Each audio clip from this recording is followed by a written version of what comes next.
Salut et bienvenue sur le podcast S'élever en même temps que son enfant.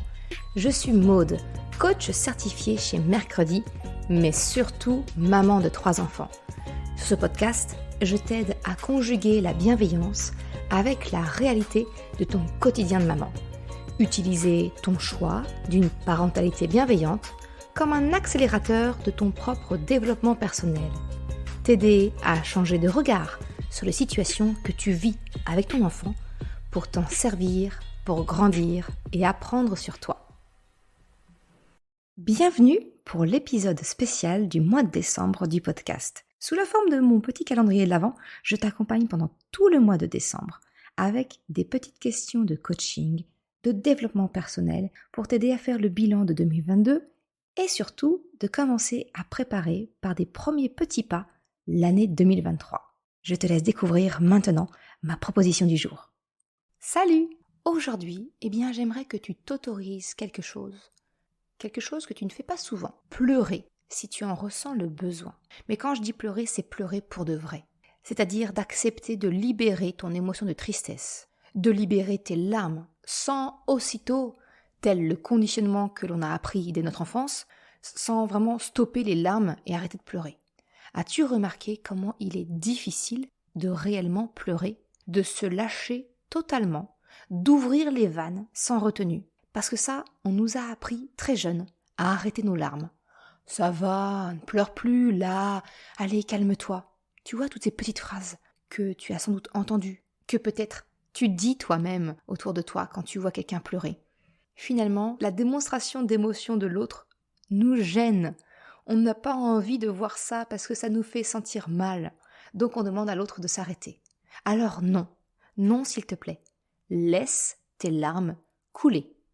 Laisse tes sanglots éclater si besoin. Tu ne te sentiras mieux que après.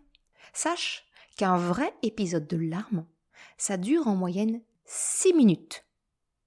Oui, tu as bien entendu, 6 minutes. C'est pas les 15-30 secondes comme toi et moi. Non. Alors là encore, tu peux réapprendre à pleurer en te servant de la musique. Toujours et encore la musique. Personnellement, c'est vraiment libératoire chez moi la musique.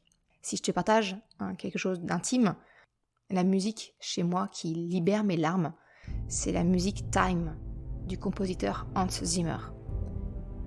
Elle est associée pour moi, dans ma mémoire, à ma fausse couche.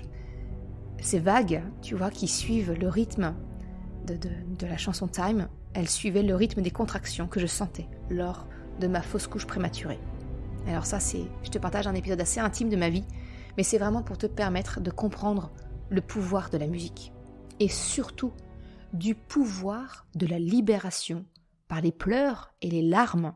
Alors tu le sais, mon truc à moi, c'est pas en plume, ce sont les émotions. Et je pense que nous serions tous beaucoup plus équilibrés et heureux si nous apprenions à vivre réellement nos émotions. Et pas que celles qui semblent faciles à vivre à première vue. Non. Regarde un peu le dessin animé Vice Versa. C'est justement tout le sujet du dessin animé. Parce que joie ne laisse aucune place à tristesse. C'est en la niant et en la refoulant que les problèmes se sont déclenchés. Mais en l'acceptant et en la laissant prendre les commandes lorsque cela est nécessaire, tout est revenu en ordre. Alors, s'il te plaît, si l'occasion se présente, ne refoule pas tes larmes et laisse-toi vivre ce moment pour libérer pleinement ton émotion et ainsi la traverser plus rapidement et efficacement. Tu peux aussi communiquer autour de toi. Moi, je sais que mon conjoint avait beaucoup de mal avec mes pleurs et je lui ai demandé « Laisse-moi pleurer ». Ne cherche pas à me rassurer avec les « ça va aller, ne pleure plus, calme-toi ». Non, tu me bloques. S'il te plaît, laisse-moi pleurer. Donc toi aussi, tu peux le communiquer. Et si toi aussi, tu veux mieux vivre tes émotions, naturellement, tu peux rejoindre la formation que j'ai créée à ce sujet. Voilà ce que je voulais te partager aujourd'hui. Te permettre de libérer tes larmes pour vivre pleinement l'émotion qui te traverse. Si tu penses que cet audio peut être utile à quelqu'un d'autre, un grand merci à toi d'avance de le partager et d'en parler autour de toi, que ce soit avec le podcast ou peut-être le Reels sur Instagram qui est sorti également aujourd'hui. Un grand merci à toi, ça m'encourage à continuer. Sur ce, je te souhaite une excellente journée et je te donne rendez-vous demain pour la suite. À demain, ciao!